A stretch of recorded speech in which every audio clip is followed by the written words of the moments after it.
Commander, may I come in? You allow her entry. We require food and other necessities for the outpost. Our current inventory is likely to run out within the next 2 days. I recommend we restock our inventory in advance. You agreed that supplies were looking a bit short. Is there a store you typically use? If so, release the funds to me. I can go there on your behalf. There was a sudden tightness in your throat as you fell silent. What?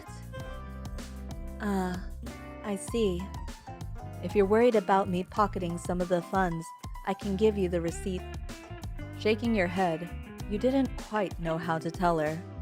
Then, what is it? The fact of the matter was, you didn't have any money.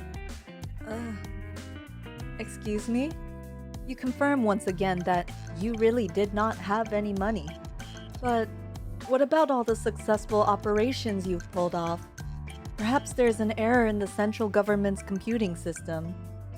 If that's the case, you can go and personally submit your operation report certificate. I know it's a hassle, but I'll come with you. You repeat what she had said once again.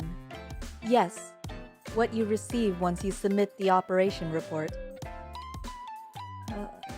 Commander, please don't take offense in me asking this, but have you ever submitted an operation report? The question in her voice made it clear that this was something you should know. Admitting defeat, you confessed that you'd not heard of operation reports. Every commander is required to submit an operation report after each operation. That's what they use to evaluate performance and issue payment. Didn't they teach you about reports at the military academy? You briefly wonder if it was something you'd forgotten. Is that so? All right then, let's get started on the operation reports. Actually, I'll write them. You just tell me if I have all the details right. I may ask you a few questions while I write them. It seemed unfair to ask RAPI to take over your work. You insist on writing the reports yourself. The form is fairly convoluted, and there are a lot of them. If this is your first time, it may take a while. And time is something we don't have a lot of. We need to hurry and get this done. No matter the reasoning, RAPI would likely not relent, so you gave in to her demand. Still, you promised to write them yourself next time. Please do. I'll take it from here then. 30 minutes later. The clacking of the keyboard is the only sound that fills the commander's room.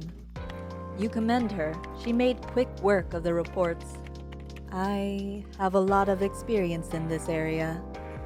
A quiet silence prevailed as you mulled over what she had said. The realization struck you. Breaking the silence, you confront her. She must be used to commanders ordering her to do this. That's correct. Questioning further, you pressed that those commanders surely neglected their duties. It is the job of the commander to give orders to Nikkes. The previous commanders ordered me to fill out paperwork. I followed the order. Thus, I do not feel either side was neglecting their duties. RAPI repeated the same words, orders. She seemed bound to those words. Yes, orders are the link between a commander and a Nikke. Nikkes follow human orders. It is our nature to do so. In particular, orders issued by a commander are to be obeyed without question, regardless of what that order may be. The idea was dubious at best. Was any order to be carried out? That's right. Even if it was an unjust order? That's of no importance. Once an order is issued, all that matters is that it's followed through. Falling silent once again, you felt the frustration bubbling under your skin. But there is one other thing.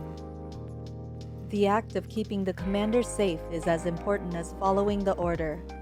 A commander cannot be put in harm's way, no matter what. This is also of paramount importance. As a precaution, Nikkes have emergency response items such as AED and hemostatic agents built inside us. The safety of the commander is our top priority.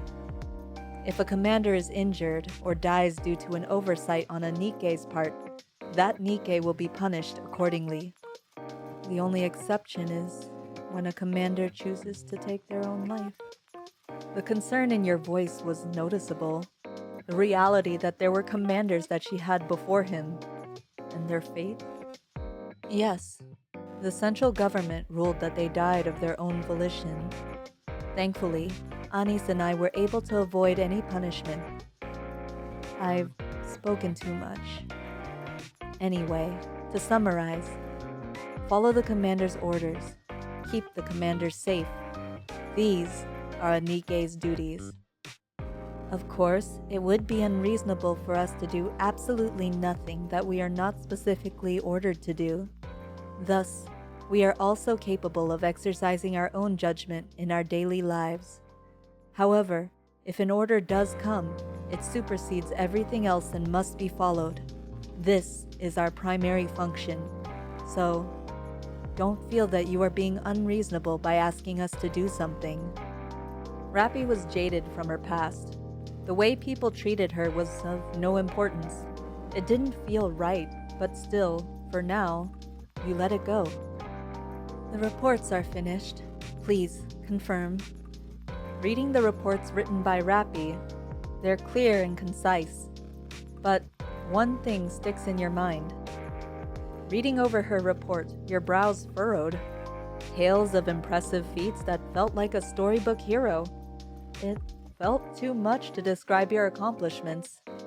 Success of any operation depends on the commander, their leadership, their virtue.